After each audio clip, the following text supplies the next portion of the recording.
Hello, welcome to chemistry lecture. तो हम discuss कर रहे थे about symmetry and group theory. So in our last lecture we have discussed about the some of the important concepts using while studying our group theory.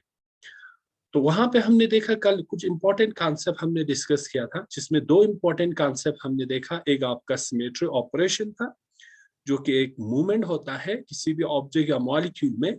जब वो movement के बाद आपको उसी ऑब्जेक्ट का एक ऐसा कॉन्फ़िगरेशन आपको मिलता है जो कि बिल्कुल ओरिजिनल के इक्विवेलेंट होते हैं।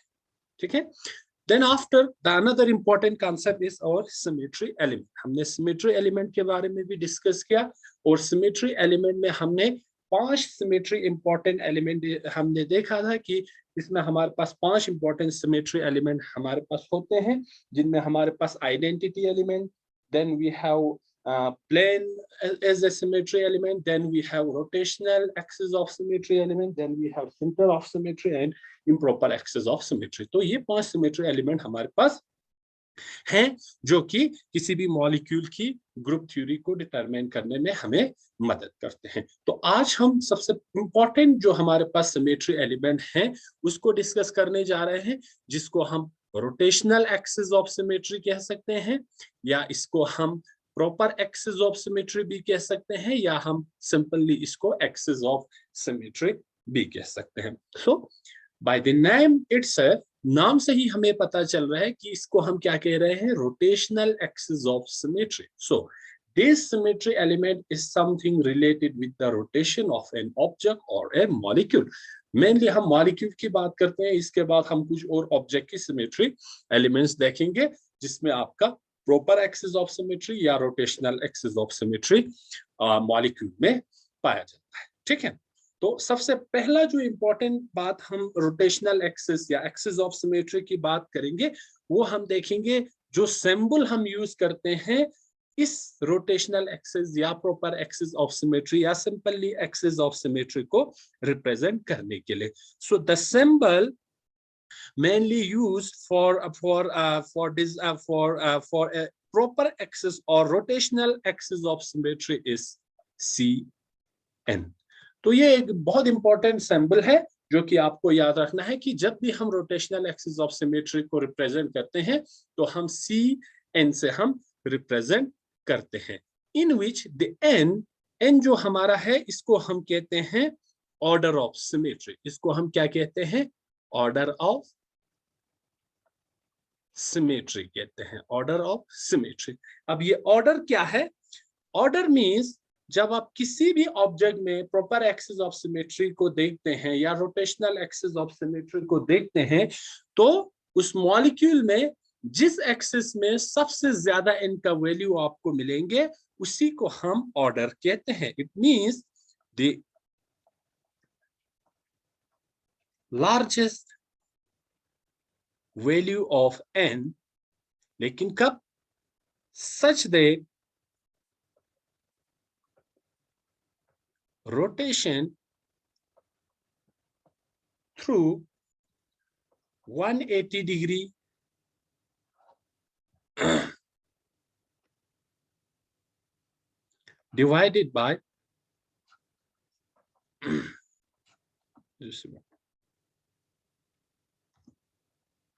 divided by n gives an equivalent configuration. तो जब भी आपका n का वैल्यू जिस एक्सिस में आपको सबसे ज्यादा मिलेंगे उसी को हम ऑर्डर ऑफ सिमेट्री कहते हैं। लेकिन कंडीशन क्या है कि जब आप रोटेट करेंगे उस मॉलिक्यूल को 360 divided by n gives an equivalent configuration. कुछ बुक्स में आपको ऐसे भी लिखा हुआ मिलेगा 2 pi by n, where n is 180 degree. ठीक है। तो जब भी आप किसी भी मॉलिक्यूल को रोटेट करेंगे किसी भी एक्सिस के थ्रू, तो जिस एक्सिस में आपको सबसे ज्यादा n का वैल्यू मिलेंगे n का वैल्यू मीन्स जितने बार उस मॉलिक्यूल को आप रोटेट करने पे, जो भी एंगल, जिस एंगल पे भी आप रोटेट करेंगे, आपको इक्विवेलेंट कॉन्फ़िगरेशन मिलना चाहिए corresponding to your original molecule और ओरिजिनल ऑब्जेक्ट। तो ऐसे कॉन्फ़िगरेशंस जो कि बिल्कुल ओरिजिनल के इक्विवेलेंट होंगे, तो जिस एक्सिस में आपको सबसे ज्यादा n का वैल्यू मिलेंगे, आप उसको क्या कह सकते हैं, ऑर्डर ऑफ सिमेट्री कह सकते हैं। तो इसको समझने के लिए हम कुछ एग्जांपल्स हम डिस्कस करेंगे, क्योंकि जितना एग्जांपल हम डिस्कस करेंगे उतना ये आपको इजीली समझ में आ जाएंगे। तो हम स्टार्ट करते हैं with the very simplest example, जो कि हमने लास्ट लेक्चर में भी डिस्कस किया था, दैट इज वाटर मॉलिक्यूल। तो ये हमारे पास वाटर मॉलिक्यूल है। वाटर मॉलिक्यूल में हमारे पास एक ऑक्सीजन है, दो हाइड्रोजन है, और ऑक्सीजन और हाइड्रोजन के बीच में हमारा बॉन्ड है, और ये दोनों बॉन्ड आपका क्या है, इक्विवेलेंट है, बराबर है। इसमें आपको कोई प्रॉब्लम नहीं होना चाहिए। तो यहाँ पे हम कंसिडर कर रहे हैं कि this molecule is in the plane of this spoke. तो अगर हम इसको कार्टेशियन कोऑर्डिनेट में अगर हम इसको रिप्रेजेंट करते हैं, तो हम इसको ऐसा कुछ रिप्रेजेंट कर सकते हैं। फॉर एग्जाम्पल, हमारे पास ये एक्स एक्सिस है, ये वाई एक्सिस है, और ये जेड एक्सिस है। तो ये जो मॉलिक्यूल है कहाँ पे है, आपका एक्स वाई प्लेन में है, और जेड एक्सिस के थ्रू हम इस मॉलिक्यूल को अब क्या करेंगे, रोटेट करेंगे अलोंग दिस ऑक्सीजन एटम। तो अब इसको हमें रोटेट करना है।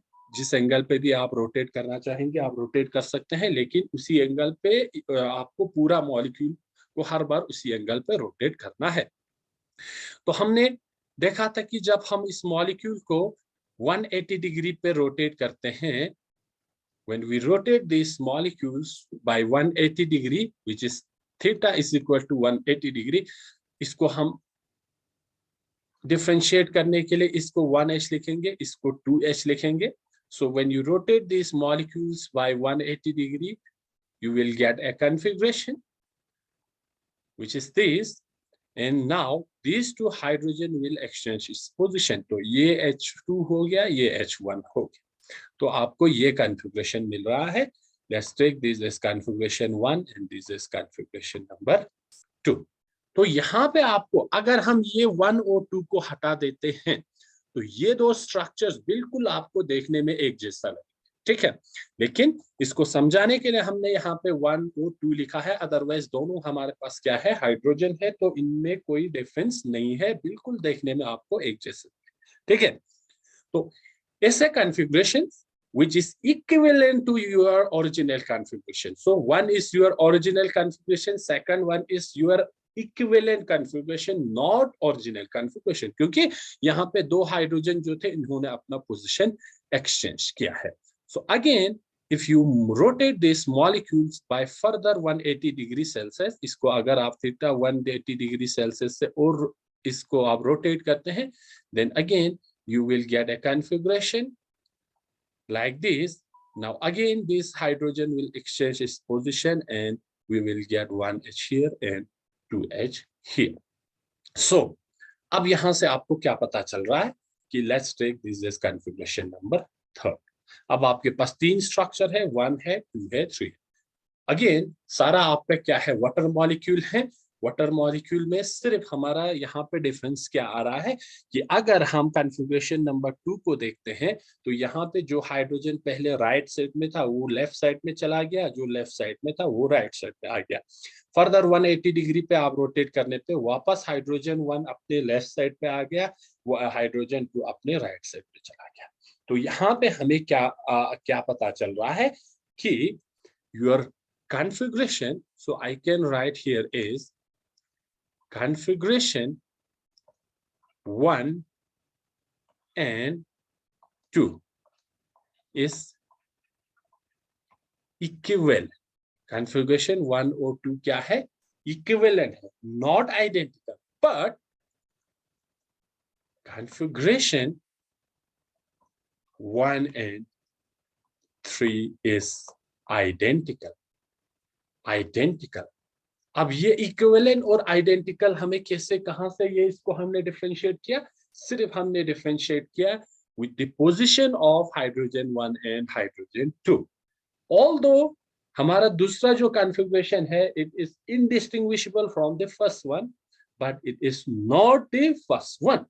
बिल्कुल हमें हाइड्रोजन को ही देखना है, ऑक्सीजन की बिल्कुल सेंटर से आपका एक्सिस पास हो रहा है। तो यहाँ पे जब आप इस मॉलिक्यूल को रोटेट कर रहे हैं थ्रू 180 डिग्री, तो आपको क्या मिल रहा है, एक, जब आप इसको फर्स्ट टाइम रोटेट करते हैं तो आपको एक ऐसा कॉन्फ़िगरेशन मिल रहा है जो कि बिल्कुल फर्स्ट के इक्विवेलेंट है। लेकिन जब आप उसको दूसरी बार आप रोटेट कर रहे हैं तो आपको क्या मिल रहा है, एक ऐसा कॉन्फ़िगरेशन मिल रहा है जो कि बिल्कुल आपकी पहले का क्या है, इक्विवेलेंट है। तो हमें कितने बार इस मॉलिक्यूल को रोटेट करना पड़ रहा है, 2 बार रोटेट करना पड़ रहा है। और जब आप इस मॉलिक्यूल को 2 बार 180 डिग्री पे रोटेट करते हैं तो आपको वापस आइडेंटिकल कॉन्फ़िगरेशन मिलते हैं। सो what is the order of axis in this particular water molecule? The order that is n is equal to 2. N is equal to 2. So I can write here that the axis, rotational axis of symmetry in case of water molecule is C2 because the value of n is equal to 2. Further, n को आप ऐसे भी calculate कर सकता है, n is equal to 360 degree divided by theta. जिस angle से भी आपको मॉलिक्यूल रोटेट करने पे उसका इक्विवेलेंट कॉन्फ़िगरेशन मिलता है, that particular angle is given by theta. So n is equal to theta 360 by theta. Now in this case 360 divided by what is the value of theta? It is 180 degree. So 180 degree and 360 you get 2. So again, in case of water molecule, the order of symmetry is 2. So the n value of n is equal to 2. हम इसको ऐसे भी लिख सकते हैं, जब आप इस कॉन्फ़िगरेशन को फर्स्ट से सेकंड में ले जाते हैं तो हमारा n क्या है, n is equal to 2. So हम इसको cn1 भी लिख सकते हैं कि cn, या इसको आप n मत लिखो, डायरेक्ट यहाँ पे c21। जब आप C21, जब C2 एक्सिस के थ्रू एक बार इसको रोटेट करते हैं तो आपको एक इक्विवेलेंट कॉन्फ़िगरेशन मिलता है which is equivalent to your 1 but it is not identical to 1. Now after the second rotation it means C22. When you rotate this molecule 2 times, you will get a configuration which is the identical of your original configuration of water molecule. So in case of water molecule, the axis of rotation is C2. तो इसको हम represent करते हैं water molecule की axis of rotation को C2 से, where 2 is your order of symmetry. Order of symmetry, order of symmetry means the highest value of n. अब इसमें वाटर मॉलिक्यूल में अगर आप दूसरा कोई एक्सिस देखेंगे तो इसमें प्रेजेंट नहीं है, तो simply the axis, order of axis of symmetry is 2. So the overall, the rotational axis of proper axis of symmetry in case of water molecule is 2. Water molecule is 2. Now let's move on to another example. अब हम दूसरा एक example लेते हैं। Let's take your ammonia NH3। आपके पास NH3 है तो NH3 का स्ट्रक्चर हम ऐसे कुछ बनाते हैं। NH, ये एक H हम ऐसे दिखाएंगे, एक H को हम अबोव द प्लेन दिखाएंगे, ठीक है। एक H आपका क्या होगा, बिलो द प्लेन होंगे, ठीक है, NH3, और यहाँ पे आपका क्या होगा, लोन पे होंगे, यहाँ पे आपका लोन पे होंगे। तो इसको हम ऐसे कुछ दिखाएं। नाउ जब आप इस मॉलिक्यूल को, आप क्या करना है, इस मॉलिक्यूल में आपको एक्सिस ऑफ रोटेशन देखना है कि कितने बार रोटेट करने पे आपको इसका इक्विवेलेंट कॉन्फ़िगरेशन मिलेंगे और फाइनली आपको इसका आइडेंटिकल कॉन्फ़िगरेशन मिलना चाहिए। सो जब आप इस मॉलिक्यूल को रोटेट करेंगे थ्रू 120 डिग्री सेल्सियस पे, 120 डिग्री सेल्सियस पे, तो क्या होगा, 120 डिग्री सेल्सियस पे जब आप इस मॉलिक्यूल को रोटेट करेंगे through an axis passing through the centre of nitrogen and the lone pair of electron, तो जैसे आप इस मॉलिक्यूल को ऐसे रोटेट करेंगे, इसको हम देखेंगे 1, इसको हम लिखेंगे 2, इसको हम लिखेंगे हाइड्रोजन नंबर 3। तो जैसे ही इस मॉलिक्यूल को आप रोटेट करेंगे इस वे में, तो क्या होगा, आपका एक स्ट्रक्चर मिलेंगे, एन और लोन पेयर में तो कोई चेंज नहीं होंगे, बिल्कुल अपने पोजीशन पे रहेंगे। तो क्या होगा, जैसे ही आप मॉलिक्यूल को इस तरह रोटेट करेंगे, ये H1 H2 की जगह पे आ जाएगा, H2 H3 की जगह पे चला जाएगा, H3 वापस H1 की जगह पे चले आएंगे। तो आपका ये कॉन्फ़िगरेशन आपके पास था, ठीक है। तो H1 विल रिप्लेस H2, यहाँ पे आपका H1 आ जाएंगे, ठीक है। तो यहाँ पे हाइड्रोजन है तो पहले हम सब हाइड्रोजन ही लिखेंगे, देन H1 यहाँ पे चला जाएगा, H2 यहाँ पे चले जाएंगे एंड H3 यहाँ पे चले आएंगे। तो ये आपका क्या है, this is your first configuration, that is the original configuration. This is the second configuration which is equivalent to 1. अगर यहाँ पे मैं 1 2 3 को हटा दूं तो इन दोनों में आपको देखने से कोई डिफरेंस नहीं लगेंगे। जस्ट डिफरेंस क्या है कि यहाँ पे जो हाइड्रोजन था इन्होंने अपना पोजीशन एक्सचेंज किया है। So we can't say that this structure या configuration 2 is identical to 1. Not because the hydrogen has exchanged its position. Although there is no difference among these three hydrogen, yet the hydrogen is changed its position. The hydrogen which was in the plane of the plane in this plane have now come to this the above the plane, and the hydrogen which was present at the above the plane have moved on to below the plane. So if I further rotate this molecule by 120 degrees Celsius, 120 degrees Celsius, I will get another configuration, that is N. Here we have the lone pair. So I will draw these three bond. Now what will happen here is, let me write hydrogen, hydrogen and hydrogen. Now let me assign the number. अब क्या होगा, जैसे ही आप molecule को further इस axis के through further 120 degree पे rotate करेंगे तो क्या होगा, ये जो हाइड्रोजन 1 था वो हाइड्रोजन 2 की जगह चले आएंगे, 2 3 की जगह, 3 1 की जगह। तो this will become hydrogen 1, this will become hydrogen 2 and this will become hydrogen 3। Now again this third configuration is equivalent to 1, not identical to 1। देखो हाइड्रोजन यहाँ पे 1 था, यहाँ पे 2 है, तो ये अभी आइडेंटिकल नहीं है, इसको हम इक्विवेलेंट कह सकते हैं। If I further rotate this molecule by 120 degree Celsius, बिल्कुल इसी एक्सिस के थ्रू, तो मुझे क्या मिलेंगे, मुझे और एक स्ट्रक्चर मिलेंगे। Let me draw this structure first. ये आपका लोन पेयर है, ये आपका हाइड्रोजन है, ये आपका और एक हाइड्रोजन है above the plane and this is below the plane. तो यहाँ पे आपको इसका 3 डायमेंशनल अरेंजमेंट आपके दिमाग में होना चाहिए, तभी आप इसको इजीली समझ पाएंगे। तो जैसे इस मॉलिक्यूल को मैं फर्दर 120 डिग्री से रोटेट करूं तो क्या होगा, मेरा हाइड्रोजन 1 यहाँ पे चले आएंगे, हाइड्रोजन 2 इधर चले जाएंगे और हाइड्रोजन 3 बिलो द प्लेन चले जाएंगे। So this is structure number 4 और I can say configuration number 4। अब ध्यान से इन चारों स्ट्रक्चर्स को आप देखेंगे। सो जब मैं स्ट्रक्चर 1 को स्ट्रक्चर 2 के साथ कंपेयर करता हूँ, 3 के साथ कंपेयर करता हूँ, तो यहाँ मुझे क्या मिल रहा है, यहाँ मुझे मिल रहा है कि यहाँ पे जो हाइड्रोजन है अपना पोजीशन एक्सचेंज किया है। हाइड्रोजन 1 अपने जगह पे यहाँ पे नहीं है, यहाँ पे भी नहीं है। So I can write configuration 1 and 2 and 3 are क्या लिखेंगे, इक्विवेलेंट। इक्विवेलेंट, ये इक्विवेलेंट है, देखने में एक जैसा लग रहा है लेकिन एक्चुअली वो स्ट्रक्चर नहीं है। लेकिन यहाँ पे मैं लिख सकता हूँ configuration 1 and configuration number 4 are identical. Identical, इसको मैं आइडेंटिकल क्यों लिख रहा हूँ, क्योंकि अगर मैं इन दोनों का कंपेयर करता हूँ, this one and this one, all the position of the hydrogen in both the structure 1 and structure 4 are बिल्कुल क्या है, इसका कॉपी है। So here hydrogen 1 is in the plane. In the first also the hydrogen 1 is in the plane. In the first, hydrogen 2 is above the plane. In this fourth structure, hydrogen 2 is above the plane.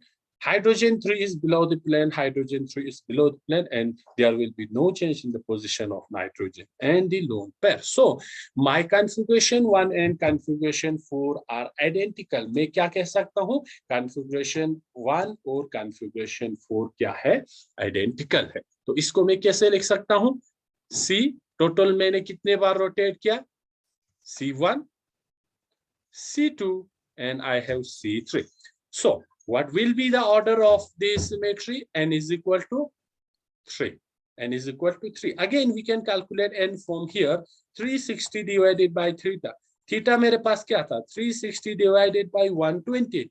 So 120 and 360, it will be 3. So n 3. So what will be the rotational axis of symmetry in ammonia NH3 is equal to क्या होगा? C3.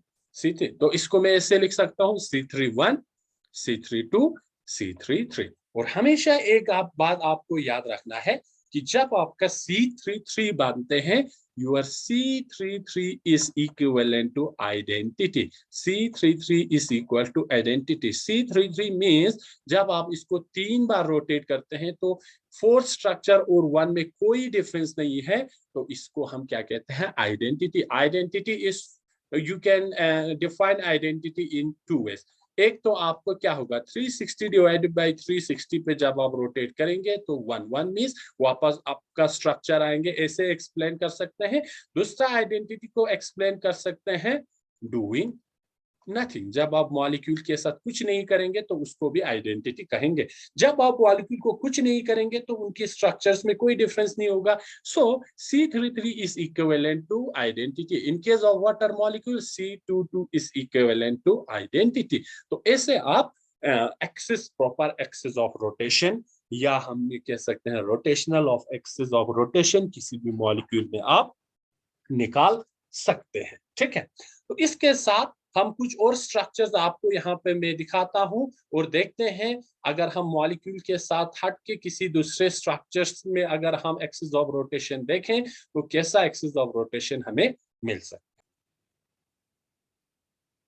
तो यहाँ पे मेरे पास कुछ structures है. अब हम देखेंगे इन स्ट्रक्चर्स में हमें अगर एक्सिस ऑफ रोटेशन देखना है तो कैसे हम दिखा सकते हैं, या क्या क्या axis of rotation in structures में आ सकते हैं. तो the first structure is our rectangular pyramid. एक आपके पास रेक्टेंगल है और आपके पास एक पिरामिड है, तो इसका एक्सिस क्या होगा? देखो, पिरामिड से थ्रू हम क्या कर सकते हैं? यहाँ पे एक्सिस पास कर सकते हैं.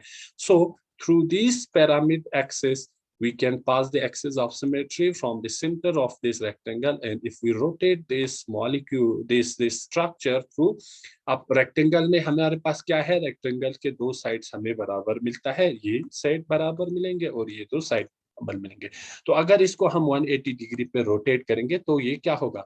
ये साइड स्ट्रक्चर 2 की जगह पे आएंगे, 2 1 की जगह पे आएंगे. वापस 180 डिग्री पे जब आप रोटेट करेंगे तो वापस ये अपना कॉन्फ़िगरेशन, जो ओरिजिनल कॉन्फ़िगरेशन में आएंगे. तो बिल्कुल वाटर मॉलिक्यूल की तरह है. तो हम कह सकते हैं in case of rectangular pyramid we have C2 axis of rotation. अब यहाँ पे देखेंगे we have a hexagon just like a benzene. अब हमें पता है कि हेक्सागन में ये सारे साइड आपका क्या होता है? बराबर होते हैं. If we pass a symmetry axis through this pyramid and from the center of this hexagon, तो हमें कितने बार रोटेट करना पड़ेगा इस मॉलिक्यूल को? 6 हमारे पास, 1 2 3 4 5 and 6 हमारे पास यहाँ पे एक्सिस है.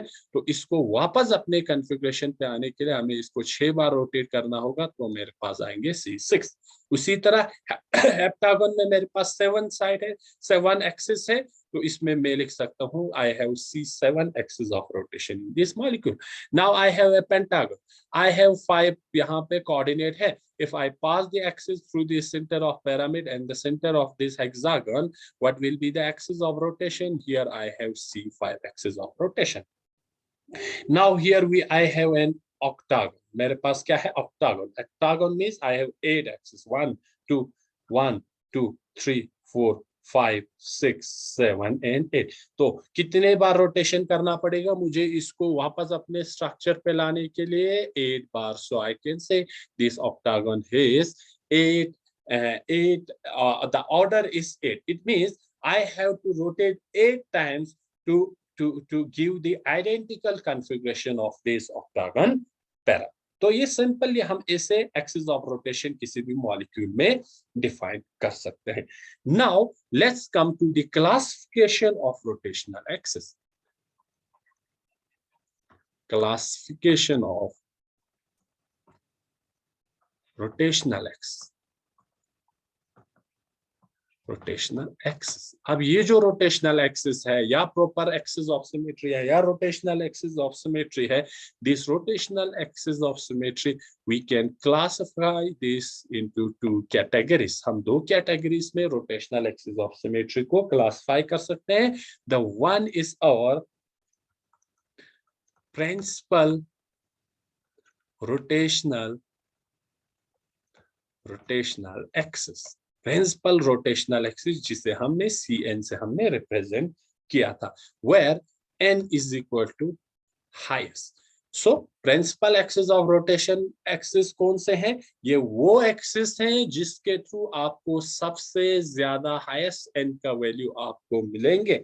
लेकिन हमारे पास और एक किस्म के रोटेशनल एक्सिस है जिसको हम कहते हैं, या हम इसको सैंपल कह सकते हैं, या इसको हम सेकेंडरी एक्सिस भी कह सकते हैं, सेकेंडरी एक्सिस भी कह सकते हैं, या सेकेंडरी इसको आप रोटेशनल एक्सिस भी कह सकते हैं, रोटेशनल एक्सिस भी कह सकते हैं। अब हम देखेंगे ये प्रिंसिपल एक्सिस ऑफ रोटेशन क्या है और सेकेंडरी एक्सिस ऑफ रोटेशन क्या है। Now, if you have to explain this principal rotation or rotational axis, this is also called as the highest fold rotational axis. Principal axis of rotation को आप highest fold rotational axis भी कह सकते हैं। इसको क्या कहेंगे आप? Sometimes the simple or I can say secondary axis also या हम कह सकते हैं this may be often C2 axis। ये आपका मैक्सिमम केस में ये आपका C2 axis मिलते हैं, and the number of such axes present is always equal to N, and that is the order of principal axis, that is your CN। तो ये जो आपका सेकेंडरी एक्सिस है वो आपके ऑर्डर ऑफ एक्सिस के बराबर होता है। अब इसको हम समझने के लिए और भी इजीली समझने के लिए हम एक एग्जांपल लेते हैं। For example, I have a molecule BX3। मेरे पास एक ट्राइगोनल प्लेनर मॉलिक्यूल है BX3।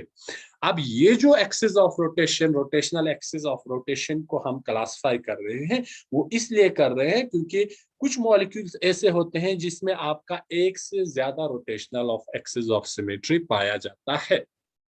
वाटर मॉलिक्यूल की एग्जांपल हमने देखा, उसमें सिर्फ हमारा एक एक्सिस ही प्रेजेंट है, दैट इज C2 एक्सिस।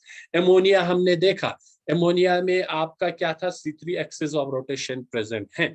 लेकिन जितना आपका मॉलिक्यूल सिमेट्रिकल बनता जाएगा उतना उसमें एक से ज्यादा एक्सिस ऑफ सिमेट्री पाया जा सकता है।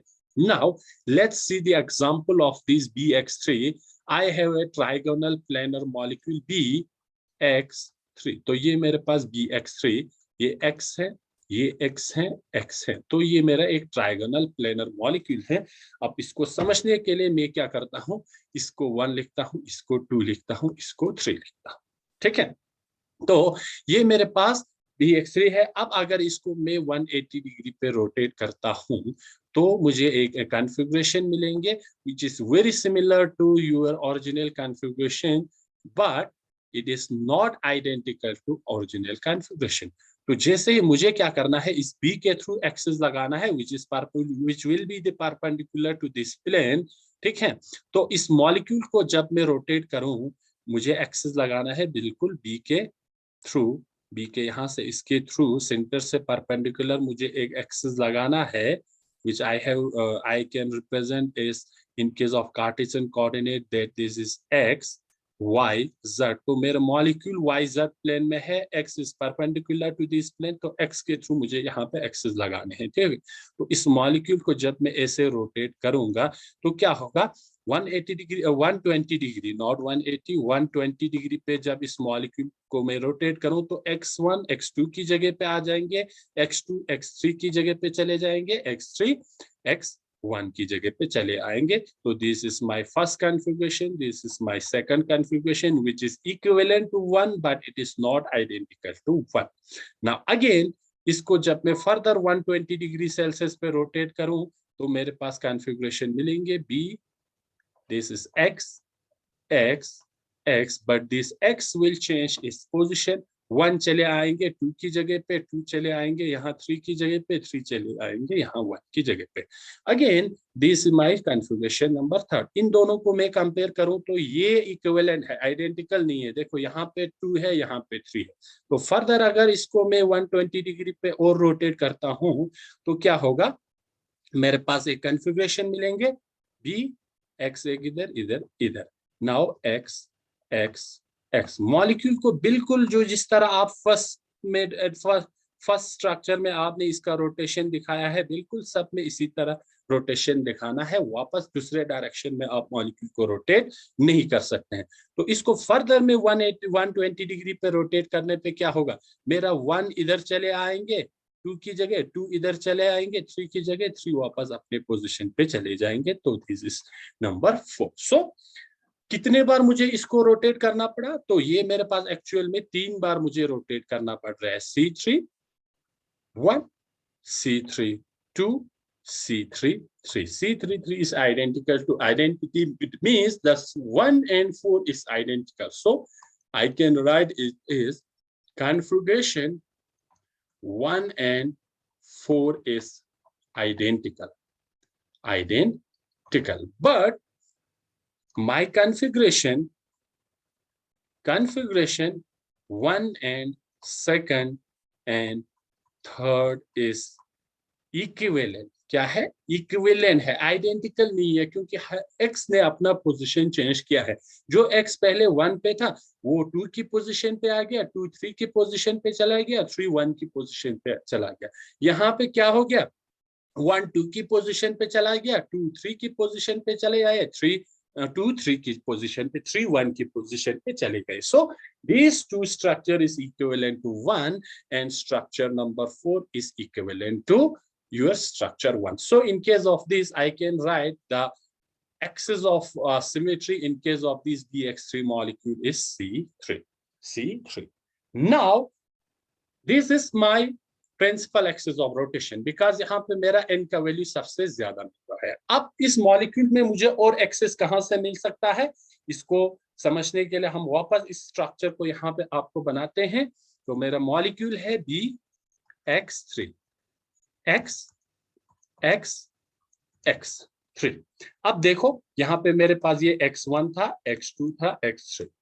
अब इस मॉलिक्यूल में मैं कौन सा एक्सिस डाल सकता हूं जिससे मुझे बिल्कुल इक्विवेलेंट कॉन्फ़िगरेशन मिलेंगे। तो अगर इस मॉलिक्यूल को मैं theta is equal to 180 degree पे मैं रोटेट करूंगा, कहां से, फॉर एग्जांपल मैं एक्सिस लगाता हूं x3 को कट करते हुए, x3 b के बीच का बॉन्ड कट करते हुए मैं इस मॉलिक्यूल को अगर यहां से मैं रोटेट करूं तो क्या होगा, मेरा ये दो एक्स अपना पोजीशन क्या करेंगे, एक्सचेंज करेंगे। तो मुझे एक स्ट्रक्चर मिलेगा इस लाइक दिस।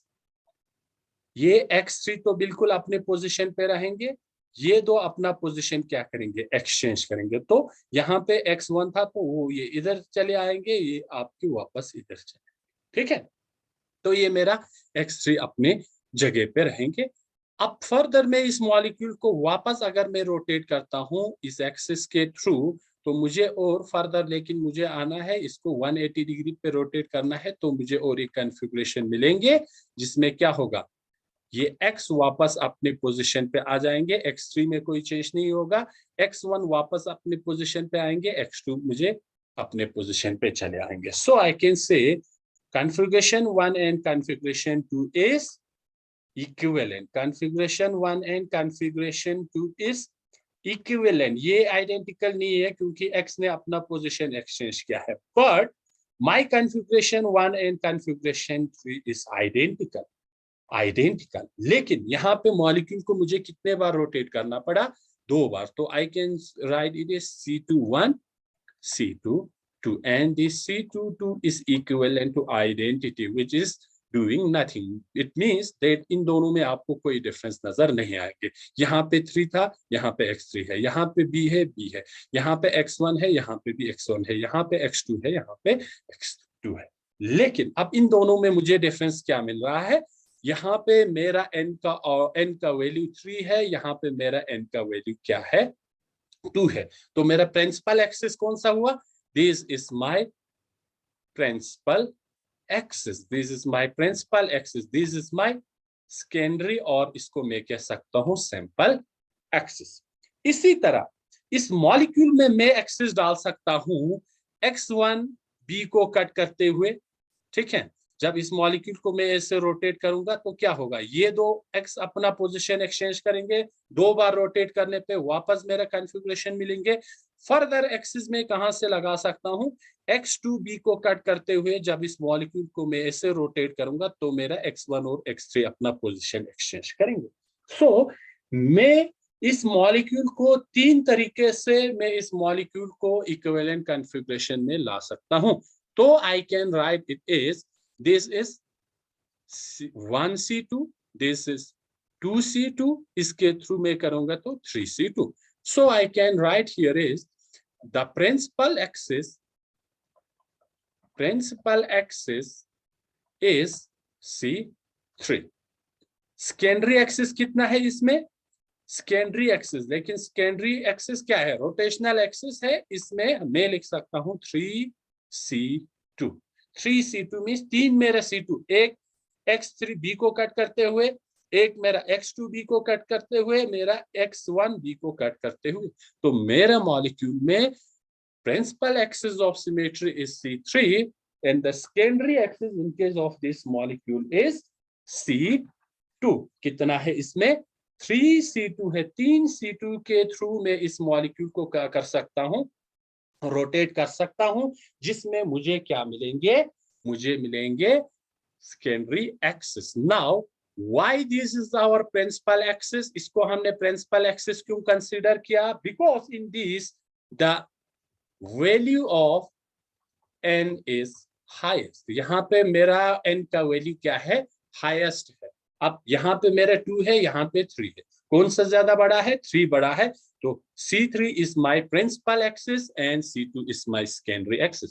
तो किसी भी मॉलिक्यूल में कितने एक्सिस ऑफ सिमेट्री है डिपेंड करेंगे उस मॉलिक्यूल की ज्योमेट्री में. So here I can say that C3 is the principal axis and C2 is the secondary axis. Now, however, in some cases, your n values will not be always high.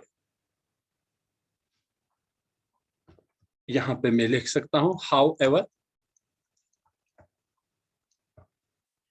the principal axis need not always be of higher fold. तो इसको C3 को आप 3 fold भी कह सकते हैं, C2 को आप 2 फोल्ड भी कह सकते हैं. Then the secondary axis. लेकिन कुछ मॉलिक्यूल्स ऐसे होते हैं जिनमें आपका प्रिंसिपल एक्सिस जो है वो हायर नहीं होते हैं सेकेंडरी एक्सिस से. इट मींस दोनों बराबर हो सकता है, दोनों बराबर हो सकता है. एक एग्जांपल आपको मैं लिखता हूं. फॉर एग्जांपल आई हैव इथाइडिन. मेरे पास इथाइडिन है, CH2 डबल बॉन्ड CH2. अब इसको मैं कैसे रिप्रेजेंट कर सकता हूं? ये मेरा C डबल बॉन्ड C है, यहाँ पे मेरा एक H है. This is a planar molecule. ठीक है, तो यहाँ पे मेरे पास axis of rotation, 3 axis of rotation में मेरे पास यहाँ पे हो सकते हैं और तीनों का वैल्यू एक जैसा है. तो यहाँ पे आपका प्रिंसिपल एक्सिस और सेकेंडरी एक्सिस बराबर है. तो फॉर एग्जांपल इसको यहाँ पे इसको समझने के लिए मैं कोऑर्डिनेट्स लाता हूँ. This is my x-axis, which is perpendicular to the plane. This is my y-axis, and this is my z-axis, which is in the plane of this board. तो पहला एक्सिस में डाल देता हूँ. फॉर एग्जाम्पल यहाँ से सेंटर से बिल्कुल इस बोर्ड के परपेंडिकुलरली जब इस मॉलिक्यूल को मैं ऐसे रोटेट करूंगा तो क्या होगा, ये जो H है इस वाले जगह पे आ जाएंगे. तो मुझे एक फॉर एग्जांपल इसको मैं लिखता हूँ H1, H2, H3, H4. तो मॉलिक्यूल को मुझे ऐसे रोटेट करना है या आपको ऐसे रोटेट करना है. तो क्या होगा, मेरा C बिल्कुल इसी तरह रहेंगे, C, H अपना जगह चेंज करेंगे. ठीक है, H अपना जगह चेंज करेंगे तो ये H2 जो है वो इस साइड आ जाएंगे, ये इधर आ जाएंगे. तो इट विल बिकम इस तरह आप रोटेट करेंगे तो H1 इधर आएंगे, H2 इधर आएंगे और H3 इधर आएंगे, H4 इधर आएंगे. Now this structure 1 is structure 2 is equivalent but it is not identical. तो इसका थीटा का वैल्यू कितना था, ये मेरा 180 डिग्री. ठीक है, तो फर्दर इसको अगर मैं 180 डिग्री पे रोटेट करूंगा तो मेरे पास स्ट्रक्चर ये बनेंगे CH और यहाँ पे भी H, यहाँ पे भी H. तो क्या होगा, जैसे ही मैं इसको फर्दर इसी डायरेक्शन में रोटेट करूं तो इसको डायरेक्शन को मैं इस साइड दिखाता हूँ. ठीक है, ये आसान रहेगा. फर्दर मैं इसको अगर 180 डिग्री पे रोटेट करूंगा तो मेरे क्या होगा, H1 इधर आएंगे, H2 इधर आएंगे, H3 इधर आएंगे, H4 इधर आएंगे. सो कितने बार रोटेट किया मैंने, C21, C22 वापस अपने जगह पे आ गया. सो आई कैन से इस एक्सिस के through which is perpendicular to this plane मेरे पास एक एक्सिस है विच इज C2 एक्सिस.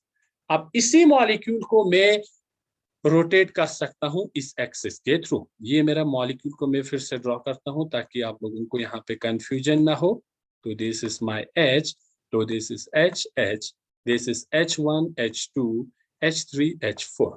अब मैं रोटेट करूंगा इस मॉलिक्यूल को यहाँ से इस एक्सिस के थ्रू, यहाँ से इस एक्सिस के थ्रू. तो क्या होगा, अब मुझे इसको डायरेक्ट इसके साथ एक्सचेंज करना है. तो ये मेरे पास आएगा theta is equal to 180 degree. तो मॉलिक्यूल मेरा ऐसा कुछ बनेंगे H, H, H, H. ठीक है, तो अब ये इधर चले जाएंगे. सिंपली हमें क्या करना है, इसको ऐसे पलटना है. तो ये इधर आएंगे H1, H2, H3, H4. So these two structure is not identical but it is equivalent. Further मैं अगर इसको 180 डिग्री पे रोटेट करूं तो मेरे पास एक ऐसा स्ट्रक्चर मिलेंगे H, H, H, H. तो क्या होगा, मेरा वापस ये अपने जगह पे आ जाएंगे. फर्दर मुझे इसको इस डायरेक्शन में क्या करना है, रोटेट करना है. तो H1 इधर आएंगे, H2 इधर आएंगे, H3 आएंगे, H4 आएंगे. So structure 1 and structure 3 is identical. तो यहां से भी मुझे क्या करना पड़ा, C21, C22 दो बार रोटेट करने पे मेरा अपना ओरिजिनल स्ट्रक्चर आ रहा है. फर्दर इस मॉलिक्यूल को हम और भी एक्सिस लगा सकते हैं. जैसे कि ये मेरा मॉलिक्यूल है, अब मेरा थर्ड एक्सिस कहां से हो सकता है. For example this is my 1, this is my 2, this is my 3, this is my 4. अब इस मॉलिक्यूल को मैं यहां से भी एक्सिस लगा सकता हूं, बिल्कुल डबल बॉन्ड के बीच से होते हुए. इस मॉलिक्यूल को अगर मैं ऐसे रोटेट करूंगा तो मुझे एक स्ट्रक्चर मिलेंगे which will be equivalent to structure 1. Structure 1 position कैसे एक्सचेंज होंगे, आप H1 और H2 पोजीशन एक्सचेंज करेंगे. H1 इधर आएंगे, H2 इधर आएंगे, H3 और H4. तो my structure 1 and structure 2 is equivalent not identical. तो 180 डिग्री पे मैंने इसको रोटेट किया. फर्दर अगर इसको मैंने 180 डिग्री पे रोटेट करूं तो मेरे पास क्या कॉन्फ़िगरेशन मिलेंगे, हम देखते हैं. वापस इस मॉलिक्यूल को अगर हम इस एक्सिस के थ्रू 180 डिग्री पे रोटेट करेंगे तो हाइड्रोजन 1 इधर आएंगे, 2 इधर आएंगे, 3 इधर आएंगे, 4 इधर आएंगे. तो my structure 1 and 2 is identical, structure 1 and 3 is identical, structure 1 and 2 is equivalent. So I can write C21, C22. So इस मॉलिक्यूल में मैंने 3 एक्सिस डाला which is perpendicular to each other. पहला यहां से था, इन दोनों के परपेंडिकुलर में था. सेकंड मैंने यहां से डाला जो कि यहां से और इस वाले एक्सिस के परपेंडिकुलर में था. थर्ड एक्सिस मैंने यहां से डाल दिया बिल्कुल कार्बन कार्बन डबल बॉन्ड के थ्रू. तो मेरा ये जो 3 एक्सिस है they are perpendicular to each other and in each cases the axis is the order of this rotation is 2. यहां से भी आपको C2 मिल रहा है, इस एक्सिस के थ्रू भी C2 मिल रहा है, इस एक्सिस के थ्रू भी C2 मिल रहा है. तो in this particular case I can say कि the principal axis as well as the secondary axis is equal. So यहाँ पे हम represent कर सकते हैं the axis is C2. The axis is C2. Similarly हम नेप्थेलीन है हमारे पास, नेप्थेलीन के केस में भी आपको यही ऐसा केस आपको मिल सकता है. नेप्थेलीन which is this, ये आपका नेप्थेलीन है.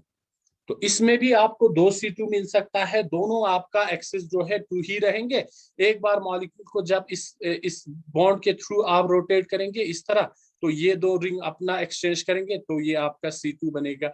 यहां से भी जब आप इस मॉलिक्यूल को रोटेट करेंगे, ये कार्बन अपना पोजीशन एक्सचेंज करेंगे, तो आपको यहां से भी क्या मिलेंगे, C2 मिलेंगे. So it is not always necessary कि आपका प्रिंसिपल एक्सिस क्या हो, आपके सेकेंडरी एक्सिस से बड़ा हो. कभी कभी आपका प्रिंसिपल एक्सिस और सेकेंडरी एक्सिस आपका क्या हो सकता है, बराबर हो सकता है. ठीक है. And the third category is we have some molecule. For example we have linear molecules. हमारे पास लीनियर मॉलिक्यूल है. Linear molecule, in that particular case the value of n can be infinity. ये आपका इंफिनिटी हो सकता है. For example हमारे पास एक मॉलिक्यूल है. पहले मैं आपको होमो एटॉमिक मॉलिक्यूल की बात करता हूं. XX, ये हमारे पास एक लीनियर मॉलिक्यूल है एंड होमो एटॉमिक है. अब यहाँ पे हम 2 जगह से हम एक्सिस लगा सकते हैं. एक एक्सिस हम XX बॉन्ड को कट करते हुए हम इसको ऐसे रोटेट कर सकते हैं. दूसरा इसको हम X1 और X2 को, इसको हम 1 लिखेंगे, इसको 2 लिखेंगे, इनको एक्सचेंज करके हम रोटेट कर सकते हैं. तो इस एक्सिस के थ्रू जब आप रोटेट करेंगे यहाँ पे आपको C2 मिलेंगे. लेकिन जब आप XX बॉन्ड को कट करते हुए इस मॉलिक्यूल को रोटेट करेंगे, तो the value of n for this particular case will be infinity. क्योंकि आप इस एक्सिस के थ्रू कितने भी एंगल पे रोटेट करेंगे, इसमें कोई चेंज नहीं आना है. तो यहाँ पे आपका क्या हुआ, the principal axis will be infinity. So in this particular case, I can write the axis of rotation is C infinity. Hetero diatomic molecule की केस में क्या होगा, for example I have XY. तो अगर मैं इस एक्सिस के through में इन रोटेशन करूं, तो यहाँ पे भी मेरे पास C इंफिनिटी मिलेंगे. क्योंकि अगर इसको आप छोटे छोटे एंगल पे इसको रोटेट करेंगे, इसमें कोई चेंज नहीं होना है. लेकिन इस एक्सिस पे मेरे पास कोई रोटेशन नहीं कर सकता, क्योंकि X और Y क्या है, डिफरेंट है. So in this particular case also I can write the axis of rotation is C infinity. So यहाँ पे मेरे पास प्रिंसिपल एक्सिस क्या है, इंफिनिटी है. Principal axis, and this C2 axis is my secondary axis. In this case, I have only the principal axis, which is C infinity.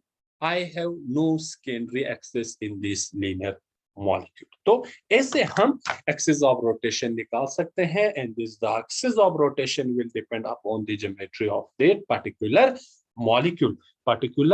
molecule. तो ऐसे आप बहुत सारे मॉलिक्यूल में एक्सिस ऑफ रोटेशन निकाल सकते हैं. ठीक है. तो हम और भी एग्जांपल आगे डिस्कस करेंगे. तो आज के लेक्चर में इतना ही. Thank you very much.